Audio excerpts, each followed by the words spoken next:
part of this, I call it the 319 Siler City Piggly Wiggly project. The Karen Hall Piggly Wiggly project. So we put this rain garden in as part of that project. I think this rain garden is 2 years old, or maybe a year and a half.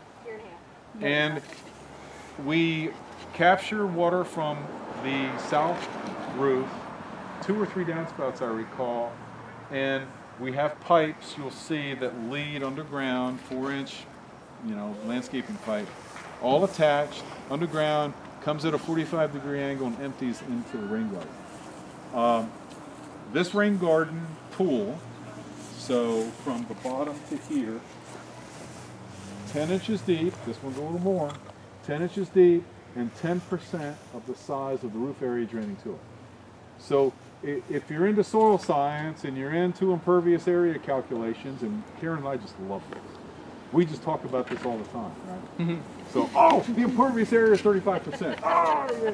Really excited about it. So you take all those calculations, boil it down, we call it the 10 by 10. All you have to remember is 10% of the area draining to it and 10 inches deep.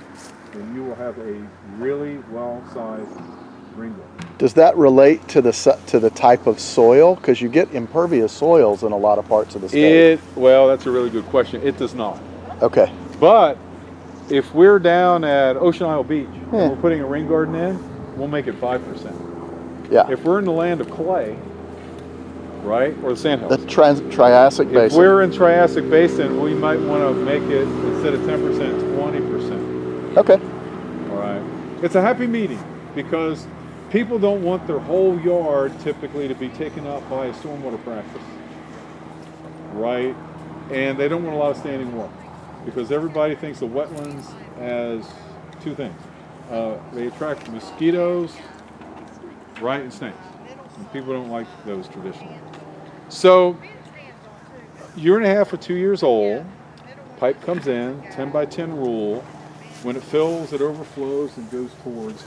And again, part of this Piggly Wiggly project is to, slow it down, spread it out, soak it in, put as many of these practices in as possible. What problem was occurring that made you need to do this? We had 5 or 6 other sites we thought were better, and they were the only ones that volunteered.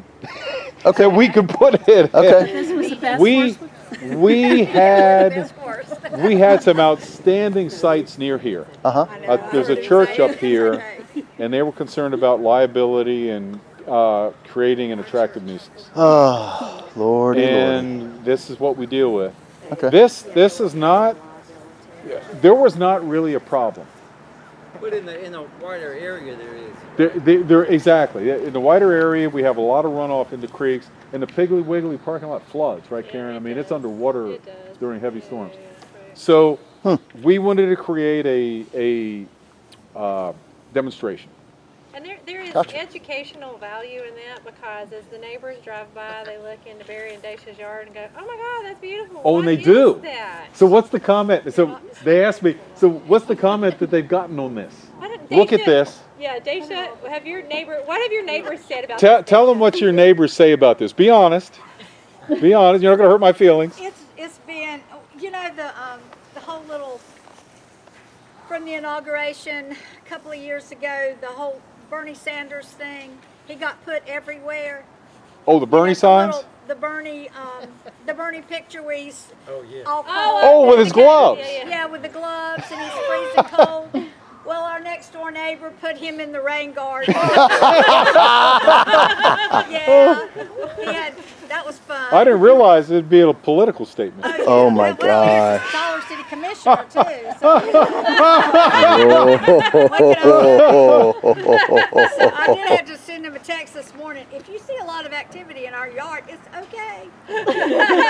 Anyway, get your signs ready. That's funny. Bernie has wound enjoyed up. the rain garden. We've got some family members that have said, "Why is there a crater in your yard?" Yeah. Are you ready to put in a fish pond? Yeah, that's what we get, and it's been, a lot of people have been interested and said that looks really interesting. That looks really nice. Actually, and I guess the plants too. So the plants got 6 feet tall. But they were And beautiful and they don't necessarily fit in with the rest of the design, right? And we had some logistical issues too that we always have. We rented a small track hoe. All right, I was the operator. I being a farm boy, I can operate any piece of equipment, just not well, probably. And so we dug something that looks more like a donut, because I had no other place to put the soil. We didn't have a dump truck to haul it off. So we kind of created this with one part that's a little lower right here, so that's our outlet. And we created this, put the soil on the sod back up on the bank. So when it rains and this fills, how quickly does it drain? Very quickly. Okay. So We we're had, sending it into the You soil. got the right kind of We had a soil. big rainstorm. It's good soil. Just a few Yeah. hours after this. And I mean, it was huge, torrential. The rain came down so fast, and we could see water gushing into it, but it didn't stay long. And tell them about your basement. Oh, yeah. Our basement always stayed wet, damp. And when we would have a big rainstorm, I could look down the basement steps and see water running down into a drain. We have a drain at the bottom of our interior steps, so it's not a problem. The water doesn't stay in there long, but there is water usually in our basement. No more. Nice. Yeah, it is. Yeah. I like that. Wow. All the That was a bonus that we weren't really expecting, but our basement is staying much drier. Don't let the foundation universally, contractors I can tell find you, out. Over my years doing this. Wow, that's When homeowners great. call me and they tell me I got a wet crawl space or wet basement, I said the problem's the roof and your drain.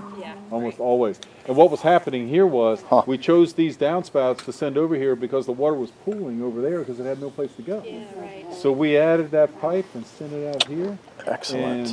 And so And good. this spot is dry. So to wrap this up, I have a question. what? Oh yeah, sure. Do you recommend butterfly bush?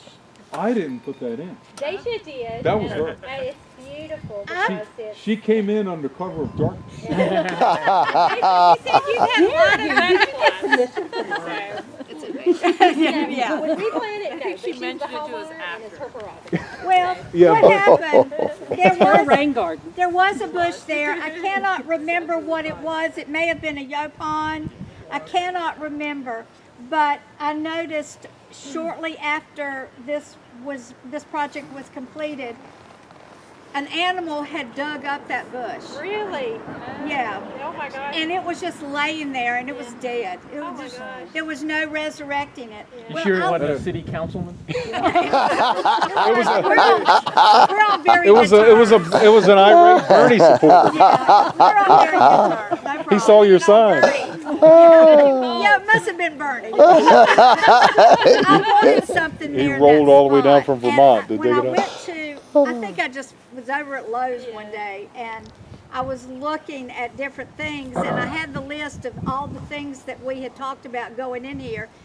And butterfly bush was not on it, but that was the only thing I could find. I couldn't find anything that had initially been on that list. So I just thought, okay, I'll stick a butterfly bush in there. I like them. Wouldn't it be nice if Lowe's actually carried a lot of native plants? Yeah. That would be. That would be. I will add that. I went to Ashboro. I might have had better luck in Pittsburgh. Yeah, well, okay. No, you wouldn't have. As a Pittsburgh resident, no. Apex is pretty good. Okay. Apex